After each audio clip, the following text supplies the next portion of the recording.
n'oge na-adịghị n'emume afọ nke mbụ n'arọ ụka. Igbo Catholic Community ji obi aṅụrị ekele ezinụlọ anyị niile na ndị ọbịa niile anyị na-aga achụ aja Maasị tata. Na aja nke Maasị tata, Tony na Emma Ike Odo na-arịọ ngọzi Chineke, amara ya na oriri ya n'isi ụkọchukwu anyị Jude Umobi, onye nke na-edobe mmiri were nwa ya wee na-emekwa mmemme ọkụ arọ na ịtọ eji mechie ụkọchukwu.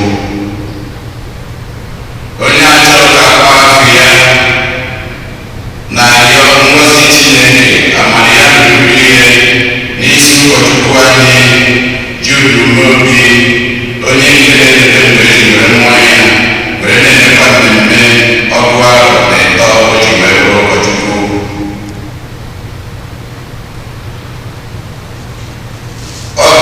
Ezinụlọ Ọkamaka na-arịọ ngọzi Chineke,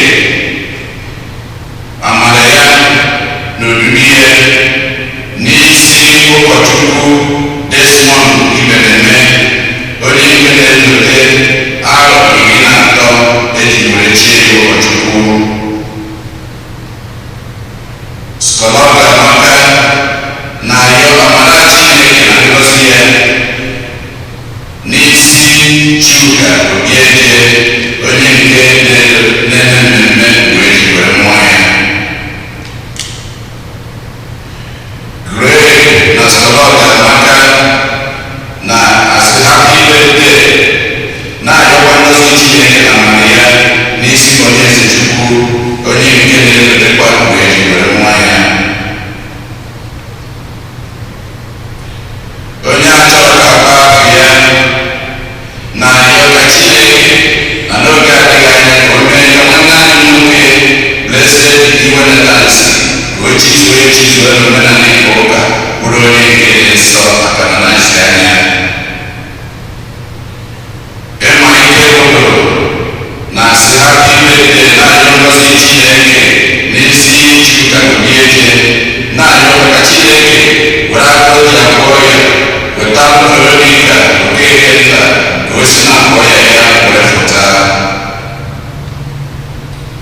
Ezinụlọ Ụmụahụ na-arịọ n'isi nwa ha nwoke amara Chineke, ahụike, mmeghe ụzọ, wee na-arịọkwa ngọzi Chineke niile n'isi nwa ha Siliakus Omari Jr.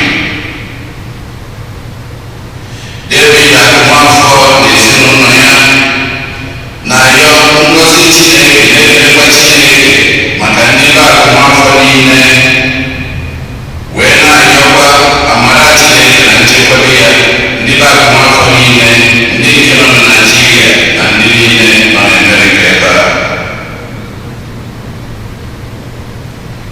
Helen Ndubuihesie na-arịọ ngọzi Chineke n'isi ezinụlọ ndị niile a na-achọ, wee na-arịọkwa maka mkpụrụ obi Ekwe Ogechukwu ihe a na-achọ. Emilio Ọnụọra na-arịọ maka mkpụrụ obi papa ya Alphonsus Ozeme na ụgwọ. Cecilia Ojon na-arịọ maka mkpụrụ obi Marcelina Okwudeba, Veronica Okwudeba na Augustina Ewuzie. Rose Mmadụ na-arịọ maka mkpụrụ obi Egachi Mmadụ Ụzọukwu.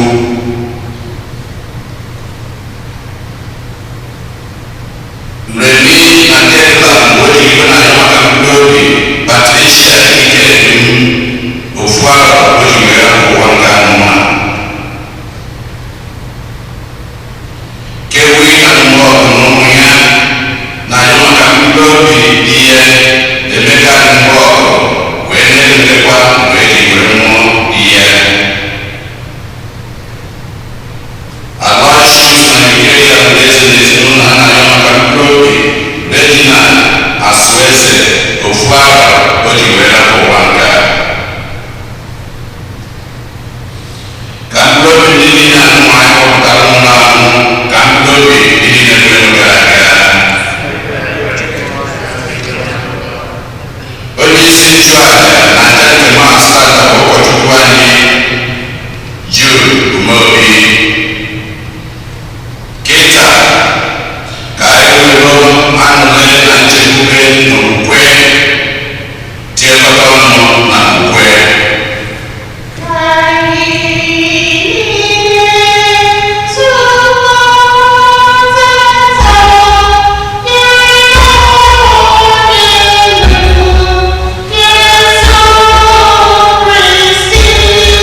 Chineke onye mmasị ya na ga-enwe ike izukọta ọzọ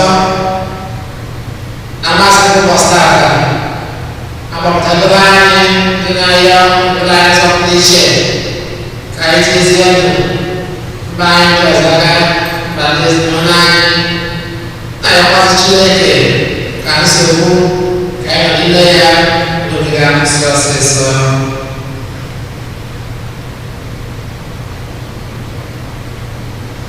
Ụmụnna ka anyị bụrụ ụmụ anyị dị ọma maka ndị omume anyị na-eri ụka Kristi ha si ike n'ikwupụta nke anyị.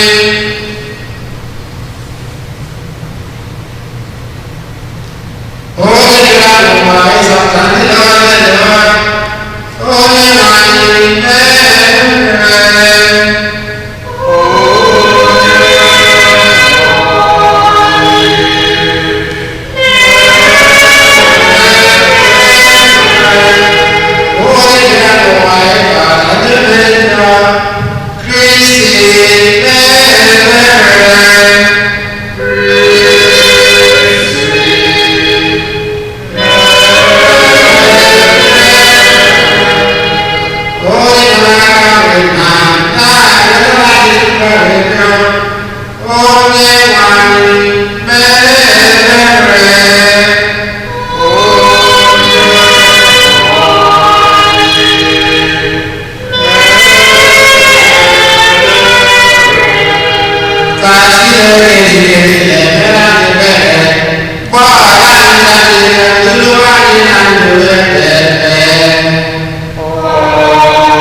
Bigo, mereka ini nke gị na-ahụ ihe ijiri anyị n'ihu n'anya ka anyị na-achọ ihe ikwere anyị na nkwa mekwa ka obi anyị lefuru anya n'ihe ụwa na-agbanwe agbanwe bịa legide anya n'ebe aṅụrị dị ọkụ dị site na ịhụnanya nke Yesu Kristi nwa gị onye gị na ya na mmụọ nsọ dị ndụ na-achị otu Chukwu site n'ụwa ụwa niile. Amen.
Hallelujah.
Onye ka ndị mmadụ na-asị na nwanne mmadụ bụ ha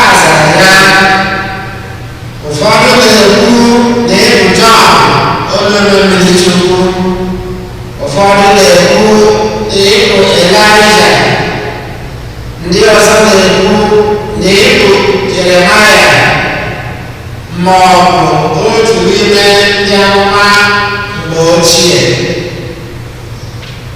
ma Jesu jụrụ sị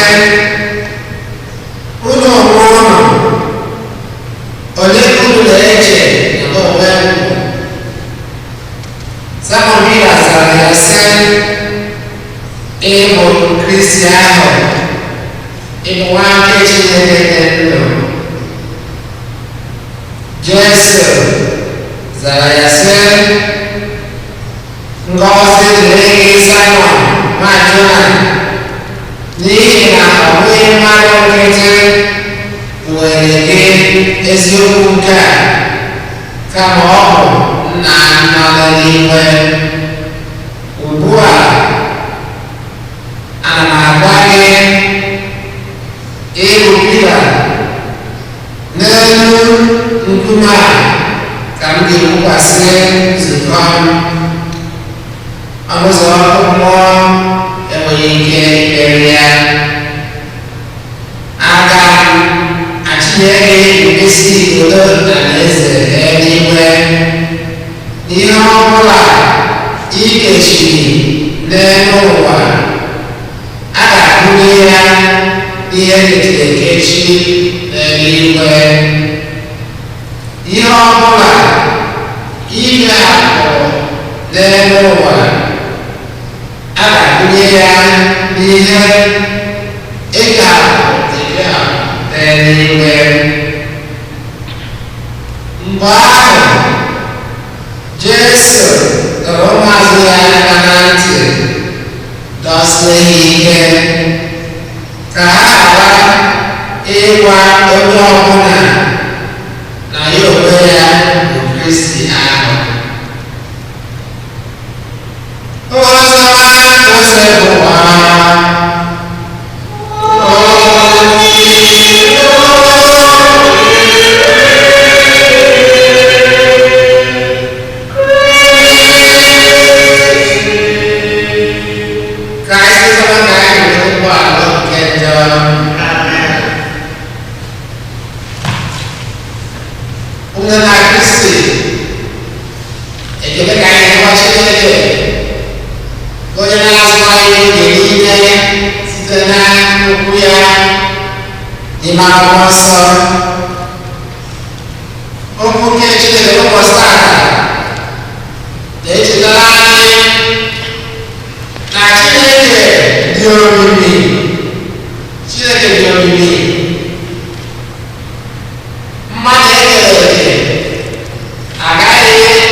ọdịda ọtụtụ ajụjụ gbasara ihe mmiri ụma nke n'ime Chineke. Pọlọs wee sị, jụọ anyị wee sị, kedu onye nwere ike ịmatazi uche nke Chineke? Ọ dị onye nwere ike ịmatazi uche nke Chineke? O nwere onye ma ihe Chineke bụ n'obi? O nwere onye ma ihe Chineke enwe ya bụ n'obi? O nwere onye ga-enye Chineke ihe ọbụla nke Chineke na-enwerọ? O nwere onye ga-ebinye Chineke ihe ọbụla, ma ọ bụ ego, ma ọ bụ akụnụba, ma ọ bụ ihe ọbụla? Ihe anyị nwere ike ibinye Chineke. Kedu ihe Chineke na-atụ anya n'aka anyị? Azụ ndị a niile ndị na Kristi wee bụrụ na Chineke dị ebube, Chineke zuru oke karịkwa uche mmadụ nghọta. Ọ bụ sọnsọ uche Chineke ka Chineke wee atụ anya n'aka anyị, ime ihe ọma, ịsọpụrụ Chineke, ife Chineke, ịsọpụrụ mmadụ ibe anyị. Ọrụ anyị dịka mmadụ Chineke ga-abụ iji umeala, okwukwe, nchekwube na ịfụnanya wee na-achọ Chineke oge niile, wee na-achọ ịmatawanye ihe banyere Chineke na ịmatawanye ihe Chineke na-atụ anya n'aka gị na ncha. Ya mere mkpụrụ Kristi ji wee bịa ozi ọma nke na-atụ nke anyị hụrụ, wee jụọ ndị na-eso ụzọ wee sị, onye ka ndị mmadụ na-asị ala nke mmadụ? Anyị hụrụ aza niile ndị ụmụazụ zara nke Pita zachitere ha, mana Jesu na-ajụkwazị anyị ofu ajụjụ ahụ gbasara ofu n'ofu. Onye bụ Jesu Kristi n'ime ndụ m? Onye ka m na-asị na Jesu Kristi bụ? Ndị na Kristi ajụjụ a butere rụwa ajụjụ anyị ga-azara onwe anyị n'ofu n'ofu. Onye ka Jesu Kristi bụ na ndụ m na-eri, omume m na-eme? Onye bụ Jesu Kristi? Kedu ka m si enye dị nwa Jesu Kristi ohere n'ime ndụ m? Kedu ka nkuzi na ozi ọma nke dị nwa Jesu Kristi si achị na ndụ m si agbaziri m? Kedu ka m si ebuli aha nke Chineke, aha nke Kristi elu na ndụ m na-ebi? Ana m eche na ọ bụ ụdị ajụjụ ụwa ka anyị ga-atụgharịcha anya ya ụbọchị nke taa. Ya bụ ndị na Kristi ka anyị ọṅụ maka mara nke Chineke, ka anyị na-enwe ya n'oge niile ị na-achọ iru nke Chineke na ndụ anyị. Ka anyị ọṅụ ka anyị nwee ike ị na-aghọtawanye onye Chineke bụ, na-aghọtawanyekwa ihe Chineke na-atụ anya n'aka anyị dị ncha site na Kristi onye nwe anyị. Amen. Ka anyị kwụrụ ọtọ okwukwe anyị. Ekwe n'otu Chineke na ike niile, onye kere eluigwe na ala, ihe dum a na-ahụ anya na ndị anaghị ahụ anya, otu onye nwe anyị Jesu Kristi, otu nwa Chineke bụ, nna m tupu ụwa niile, Chukwu si na Chukwu, ihe si n'ihe,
Nadi sezie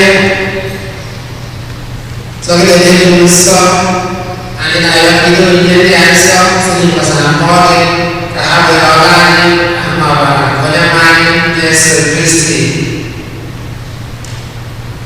oleh berarti dia mau beri dia apa yang ada berasa begitu itu awalnya masih biasa dalam keadaan dunia dalam keadaan dunia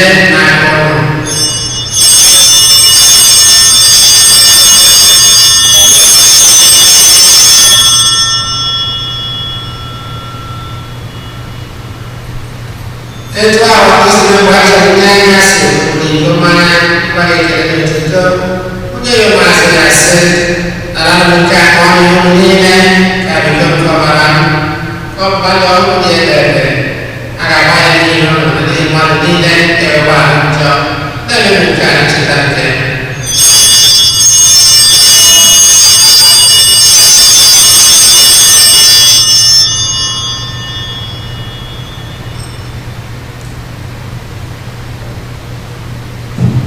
kali tadi itu gue ada rumah ada bukan itu semakin tidak mungkin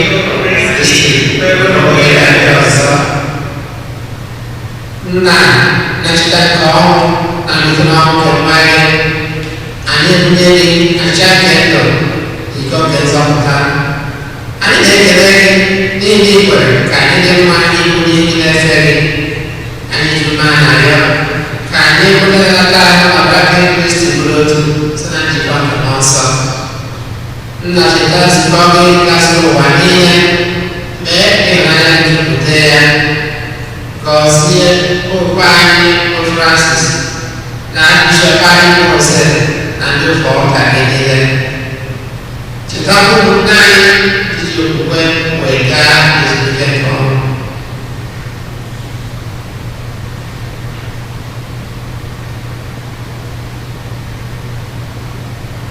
kwa wala na ndio ndio kubeli iko belani na kaisa ni mara kwa sababu Yesus dia dia apostle usually himself and his organization di mana jadi luar bukan lebih kaisa wah ada kali dan juga sana Yesus Kristus kemarin ya ini na Yesus ya Kristi guys mari kita jadi waktu itu masa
uche gị ihe niile site na Kristi Onyenwe anyị. Amen.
So